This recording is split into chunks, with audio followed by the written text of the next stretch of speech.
Hello, everyone. This is Andrew, the Archon Philosopher. Welcome in. We're talking philosophy to the philosopher in all of us.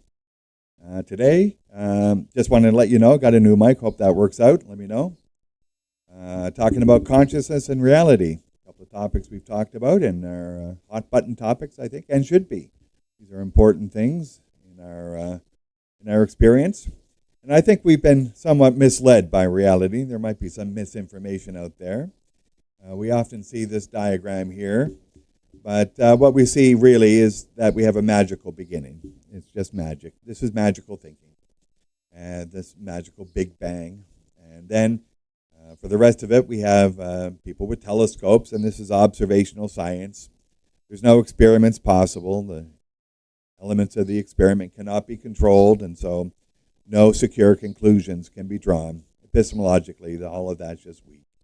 So this is not reality. So let's take a look at a better way of looking at this. So we're going to be talking about consciousness, and I think with every topic like this, a difficult topic, we should begin by defining terms.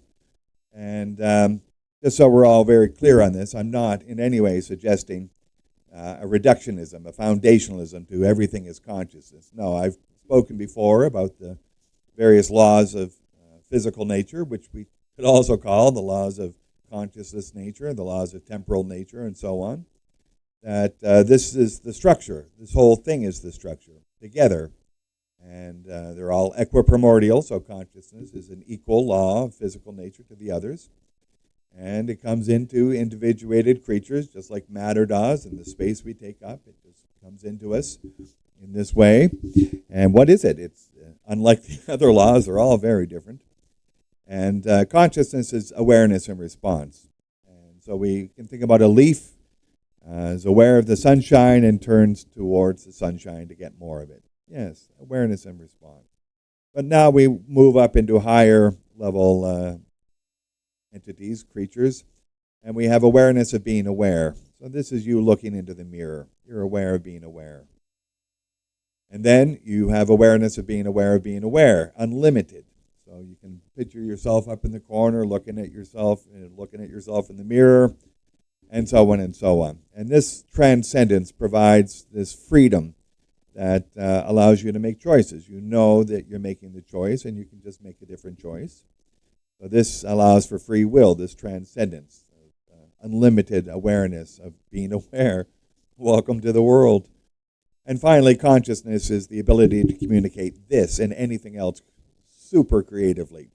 This I refer to as sentience. And in the book I wrote, The Procession of Sentience, we have a back and forth between this individuated sentient creature and the world. And this creates the reality. And again, we're going to be looking at this intersubjectively, not one particular person, because one person might be hallucinating. And we find out whether that's the case by intersubjectively agreeing on the experiences we have. And then we get information. We form information, which is meaning to be communicated. So then we communicate this meaning, and the meaning is a revealing of our being in the world. Okay? Intersubjectively, so we know we're not hallucinating or something. Then information upon being communicated is knowledge. And knowledge that helps us sustain ourselves. So we want to avoid premature death, insanity, enslavement, imprisonment. And anything that does that is going to rise to the level of truth.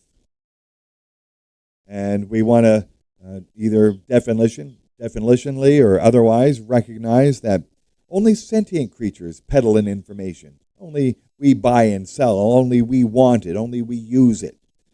So when you see information, you see sentient creature, indeed. So this is consciousness, and what happens, as we've mentioned in the double slit experiment especially, is that consciousness comes in. It comes in directly to view it, or it comes in indirectly through the apparatus that only sentient creatures can make. And this closes the loop. So when you look out, you are helping, not unilaterally, not alone, you're helping to sustain reality. And it's not like we created it individually. No, we'll get to that in a little bit. But what happens is that without sentient creatures to look out and to talk about it, there's no information about it, there's no confirmation, there's no guarantee that there is a reality. So the individuated sentient creature is critical to this universe. Yeah, it activates it. It activates reality. And so reality, what is reality? Well, defined it in other places as what is real and what exists. What is real are the laws of physical nature, and we can take time as an example. And what exists are the things in the world. And take the table, for example. And so what we do is we intersubjectively experience both of these. Both of these are intersubjectively experienced, and we can intersubjectively measure them so that we know we're talking about the same thing. And we do. We really do agree on so much of reality. And that which we don't is normally a personal perspective, just an individual psychological stance or values or something like that. But we agree on reality. We can agree on this. Then, for what exists, the things in the world, the table, for example, is geographically locatable, and we can easily come up with an immediate, approximate causal trail for the table, but we can't do that for time. We can't do that for space. We cannot do that for materiality, and we cannot do that for consciousness. These are just sort of mysterious things. Where do they come from? They are the structure of our universe. This is reality. They provide the structure. And if you take any one of them away, yes, you're going to have problems. If you take any one of these away, you're not going to have it. You're not going to have the universe. You're not going to have the shared lived-in world. It's just not going to be. And so we live in a world where we look out on the world, and by looking out and talking about it, we create the world intersubjectively. And so there is a problem. We'll get to solipsism just a little later. We have an individuated consciousness. So we have the law of physical nature consciousness, but we have our own individuated consciousness, our own memories, our own personalities. And this is coincident with the brain. It's not caused by it. We see this when the brain shuts down at medical death. The brain shuts down, and then the body's revived, and the personality and memories are back. So the brain is not causing the consciousness. It's coincident with it. You have to have a complex structure so that it will attach. And again, with the body, you have matter attached to you, more or less of it.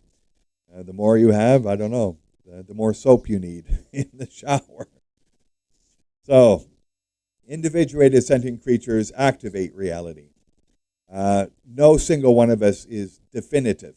So no individual one of us defines reality, but we activate it individually, and thus collectively we ensure that reality continues to be real and to exist, and that we have this shared experience.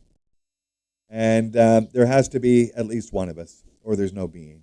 Yes, this is discussed in my video, Ontological Disintegration. It's very important that we have sentient creatures in this universe.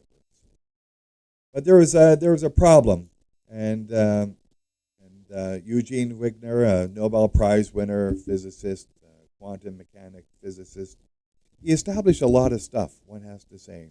He established a lot of stuff, but he was part of the school of consciousness causes collapse in the double-slit experiment and otherwise. And there's a number of them. So these people are convinced, as am I, that if you remove consciousness and the apparatus that consciousness creates from these experiments, we don't get the same results. So sentience has a role to play in moving from the probability wave function, the matrix, the density matrix of these small particles into reality. Consciousness has a role to play, and it's a critical role to activate being. But he had a problem in that he said that solipsism is consistent with quantum mechanics, but I don't think so. Solipsism is the idea, and it's a disturbing idea, that the whole world revolves around me, I create the world, or the world was created for me, something like this.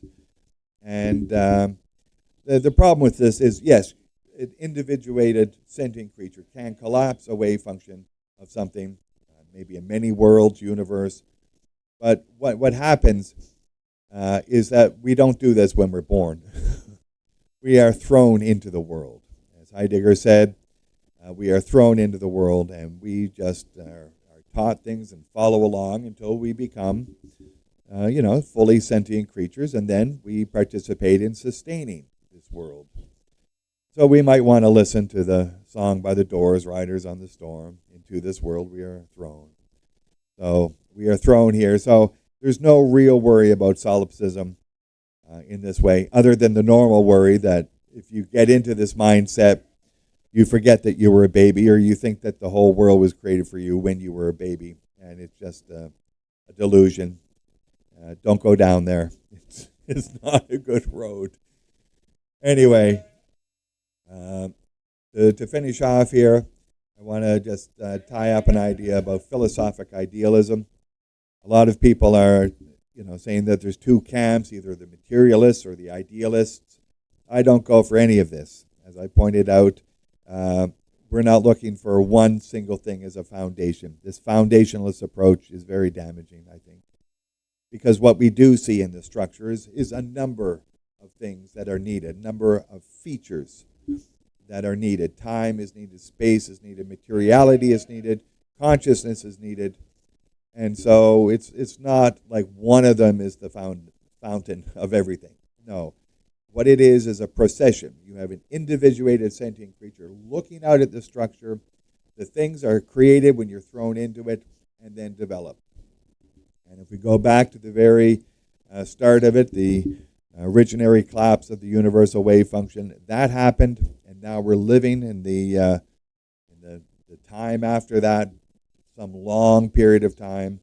Everyone is thrown into this world. We all have equivalent validity in our ways of navigating this world, as long as we're moving towards avoiding, premature death and all the other bad things we don't want to have happen.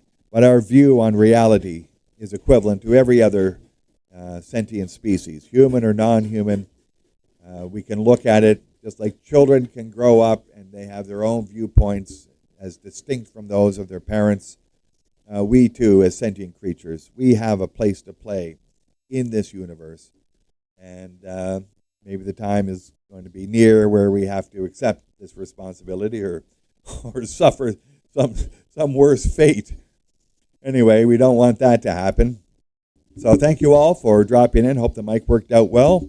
And thanks for liking, subscribing, all that good stuff. And remember that when we know where we are, we will know who we are, and then we will know what to do. Thank you again.